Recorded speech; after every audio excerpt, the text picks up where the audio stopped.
Jepang, atau dikenal dengan negara matahari terbit, memiliki begitu banyak hal-hal yang mungkin belum banyak diketahui orang, mulai dari budaya, wisata, teknologi, hingga kebiasaan hidup masyarakatnya. Memang menarik untuk diperbincangkan. Namun, tahukah kamu, ternyata Jepang memiliki hal-hal yang lebih mengerikan di balik semua itu. Sebelum kita mulai lebih jauh dari topik pembahasan, kita mau mengingatkan kalian untuk jangan lupa like dan subscribe.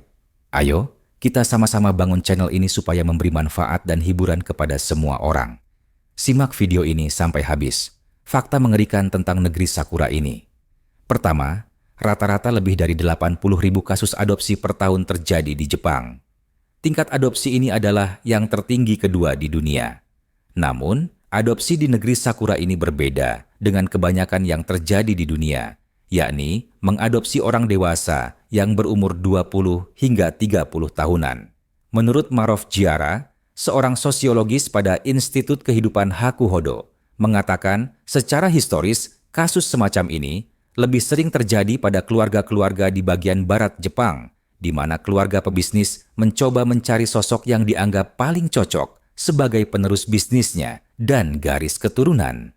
Maka, sosok itu bisa dicari dengan mengawinkan anak perempuan bersama laki-laki yang handal mengurus usaha. Jika sebuah keluarga tidak memiliki anak laki-laki kandung, undang-undang mengatakan bahwa anak laki-laki angkat dapat meneruskan nama keluarga dan bisnis serta dapat menerima kekayaan setelah kematian kepala keluarga. Ada dua alasan mengapa orang-orang di Jepang masih memegang tradisi itu. Pertama, pria dewasa diadopsi demi membawa nama keluarga. Kedua, pria dewasa diadopsi untuk kepentingan bisnis keluarga yang telah berjalan di Jepang. Bahkan, ada perusahaan perjodohan yang merekrut anak adopsi sukarela untuk perusahaan Jepang. Beberapa perusahaan yang paling terkenal di Jepang yang dijalankan oleh keluarga Mukoyoshi adalah seperti perusahaan Toyota dan Suzuki. Di posisi kedua ada karoshi. Karoshi adalah istilah yang digunakan untuk mereka yang memiliki watak gila kerja yang berlebihan, sehingga mengakibatkan gangguan kesehatan, bahkan kematian. Ada beberapa faktor penyebab terjadinya karoshi di Jepang. Pertama, jumlah jam kerja yang panjang. Seringkali seorang pekerja harus pulang larut atau masuk di hari libur. Kedua, perusahaan Jepang seringkali memberikan beban kerja yang tinggi pada para karyawannya. Ketiga, konflik internal antar karyawan yang seringkali menimbulkan bullying. Dan keempat, tekanan yang berlebihan bagi para pekerja yang bekerja di posisi tengah antara karyawan dengan pimpinan perusahaan. Tidak heran budaya inemuri atau tidur sejenak sudah menjadi pemandangan biasa di negeri matahari terbit ini. Tapi uniknya, para pelaku inemuri banyak ditemukan di tempat-tempat umum. Karena budaya malunya yang kuat, bagi orang Jepang pantang untuk pulang kerja mendahului rekannya, walaupun jam kerja telah usai. Faktanya, karoshi telah mencapai angka 1,456 kasus kematian, menurut penelitian Departemen Kesehatan, Perburuhan, dan Kesejahteraan Jepang pada tahun 2015. Untuk mengatasi hal ini, pemerintah Jepang telah memberikan batas maksimal jam lembur setiap bulan, yaitu maksimal 30 jam per bulan. Selain itu, pegawainya bisa pulang sebelum jam malam setiap harinya. Jepang juga sudah membuat undang-undang perburuhan yang membatasi lembur hingga 45 jam sebulan. Karoshi menjadi salah satu penyumbang kematian di Jepang dan menjadi sindrom mematikan sebagai konsekuensi jam kerja yang panjang. Aokigahara hanyalah hutan yang terletak di sebelah barat laut Gunung Fuji yang membentang dari kota Kawaguchiko hingga desa Narizawa di kota Yamanashi. Aokigahara disebut juga hutan lautan pohon dan lautan pohon Gunung Fuji.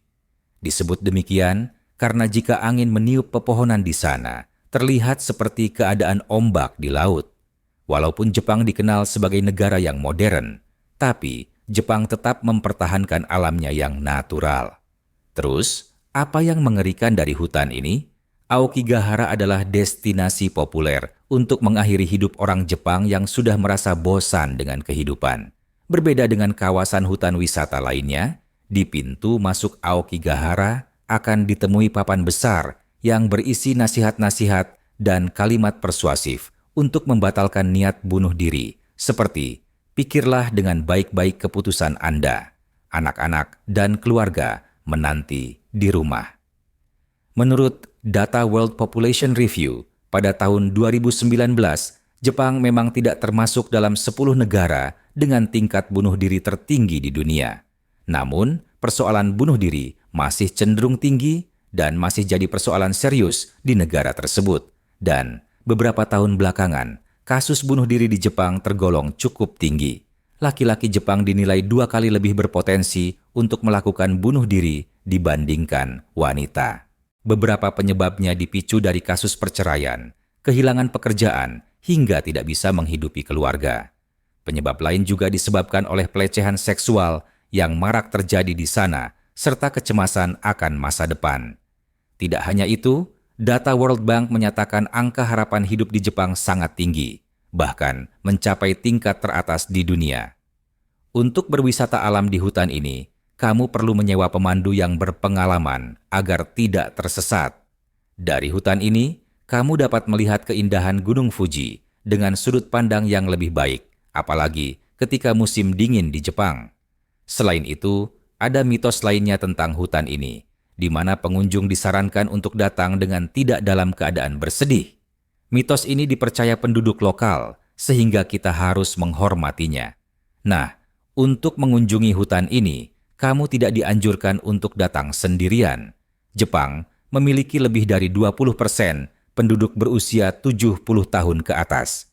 Penurunan populasi di Jepang menjadi salah satu penyebab tingginya penduduk yang berusia lansia di negara ini. Populasi yang menua secara dramatis memicu inventaris besar rumah-rumah kosong di Jepang. Rumah kosong tanpa penghuni tersebut dikenal sebagai akiya, yaitu rumah-rumah yang ditinggalkan tanpa pewaris atau penyewa baru. Selain penurunan populasi, tren migrasi perpindahan dari desa ke kota turut menyumbang jumlah akiya di Jepang. Tahun 2013, lebih dari 8 juta dari 60,6 juta rumah di Jepang dianggap akiya atau kosong menurut Kementerian Dalam Negeri dan Komunikasi Jepang. Dan saat ini, angka akiya di Jepang diperkirakan telah meningkat hingga melebihi 10 juta rumah. Diperkirakan 30% dari semua rumah akan kosong atau ditinggalkan warga Jepang pada tahun 2023. Dan kemungkinan tak akan ada lagi 900 kota kecil di Jepang di tahun 2040. Meningkatnya jumlah akiya menjadi problematika tersendiri bagi Jepang. Sehingga ada upaya dari pemerintah Jepang untuk menarik warganya menjadi penghuni akiya. Bahkan, pemerintah Jepang membuat Akiya Bank, sebuah website yang digunakan sebagai layanan informasi properti yang dijalankan pemerintah daerah. Tidak hanya dibanderol dengan harga miring, pemerintah Jepang bahkan menawarkan insentif keringanan pajak dan terkadang gratis untuk menarik orang-orang yang mau tinggal di akiya. Gratis yang dimaksud tidak berarti pembeli tidak mengeluarkan uang sama sekali. Biaya administrasi, komisi agen, dan pajak-pajak lain tetap ditanggung oleh pembeli.